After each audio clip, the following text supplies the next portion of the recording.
The moment she took off her hat, the entire class froze. No one could believe their eyes. Just days ago, she was the awkward girl everyone overlooked. Now she looked like she'd walked straight off a movie set. But what they didn't know was that she was hiding an even bigger secret. She was actually a princess from a tiny country no one had ever heard of until just a few days ago. Mia used to be completely ordinary, plain looking, always getting picked on. She kept her head down and barely said a word. She was painfully shy. The moment she stepped on stage, she'd get so nervous she felt like throwing up. But on Mia's 16th birthday, her mother dropped a bombshell. Turns out she had a grandmother she'd never met. Mia followed the address on the envelope and ended up at an incredibly lavish mansion. A butler in a crisp suit led her inside. Mia, being her usual carefree self, tossed her backpack on the floor and plopped down on the couch. The poor butler had to step over her bag. Soon, her grandmother appeared. She was elegant and refined. Standing next to her, Mia looked like a total mess. Shoot, I have something I want to give you. Here. Thank you. Wow. It's the Genovian crest. It was mine when I was young. And that was my great-grandmother's. I'll keep this safe. I will take good care of it.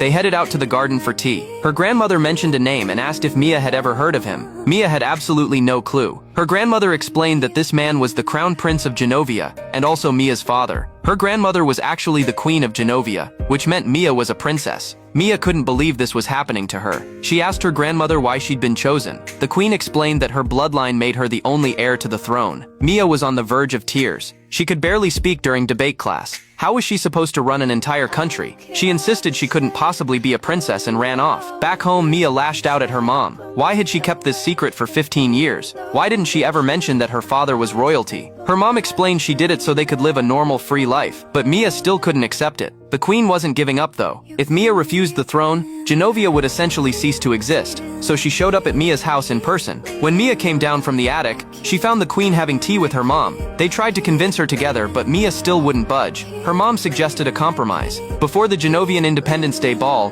Mia would take princess lessons with the queen. She could make her final decision the day before the ball. Both Mia and the queen agreed to meet halfway, so Mia went back to the mansion with her grandmother. In the car, she couldn't help playing with all the fancy buttons. She'd never been in a car like this before. She even had the driver stop by her friend's house to show off. But at school, Mia was back to being the girl everyone picked on. The cheerleaders made snide comments the second they saw her. The baseball players barely acknowledged her existence. After school, she went to the queen's mansion. While her grandmother was busy with royal duties, restless Mia started playing with a sculpture and accidentally broke off its finger. In a panic, she stuffed the broken finger into the sculpture's mouth. She then went to the queen's room. To prepare for Mia's big makeover, they did a full assessment first. The verdict? Her posture, her hair, even her complexion, nothing met princess standards. She had beautiful big eyes, but her eyebrows were a wild, bushy mess. When walking in a crowd, one is under scrutiny all the time.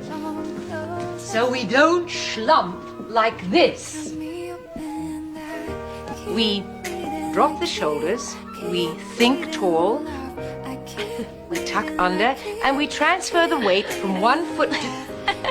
One day she'd be learning royal etiquette. The next she'd be back at school, getting pelted with balls in gym class. Her teacher even criticized her goalkeeping. By day she endured bullying at school. By night she studied how to be a lady. The queen could see how exhausted she was and told her to go home and rest. Mia thought she could finally relax, but a whole new challenge was just beginning. The queen brought in a professional royal stylist. The stylist sat Mia down in front of a mirror and started combing through her curls, but her hair was so thick and tangled that it actually broke the comb. The stylist shaped her eyebrows and did her nails. After the complete transformation, Mia finally looked like a princess. The queen was thrilled with what she saw. Mia turned to look in the mirror and was shocked. She barely recognized herself. The next morning, Mia rode in the fancy car to pick up her friend Lana. The moment the door opened, Lana's little brother was stunned by how beautiful Mia looked. He'd had a crush on her for ages, but was too shy to say anything. Now that she looked even more out of his league, his feelings got all tangled up. Then Lana walked over. Mia looked at her expectantly, hoping for a compliment. Instead, Lana made fun of her, saying she'd lost herself trying to impress other people. As Lana went on and on, Mia quietly wiped away a tear. Lana didn't stop talking even when they got out of the car. The driver pulled Mia aside and comforted her. No one could make her feel inferior without her permission. She was already a wonderful girl. His words gave Mia a little confidence back. But to avoid more gossip, she put on a hat. Lana still wouldn't let up. This time, Mia fought back. Just stop it, okay? Just because your hair sucks, get off mine. Ouch, thank you. Michael, can you please pretend you have a life for just one moment? Lana was furious. She ripped off their friendship bracelet and swore they were done being friends. Not wanting to lose her, Mia ran after her and told her the truth. Once Lana heard the whole story, she realized she'd been wrong. She immediately linked arms with Mia, and just like that, they made up like nothing ever happened. They started chatting about princess stuff, but in class, another disaster struck. A girl sitting behind Mia reported her for wearing a hat, which broke the dress code. The teacher told her to take it off. Slowly, Mia removed the hat, revealing her sleek, gorgeous hair and a face that left everyone speechless. The whole class was stunned. They crowded around her, buzzing with curiosity and excitement. Just as Mia was getting overwhelmed, Lana stepped in and saved her. Mia shot her friend a grateful look. After school, Mia continued her lessons at the Queen's mansion. She was getting better and better, even starting to enjoy it. But then something huge happened at school. Students were huddled together whispering. Reporters with cameras were camped outside. The second Mia appeared, every lens turned toward her. Her secret was out. She was a princess, and there was no hiding it anymore.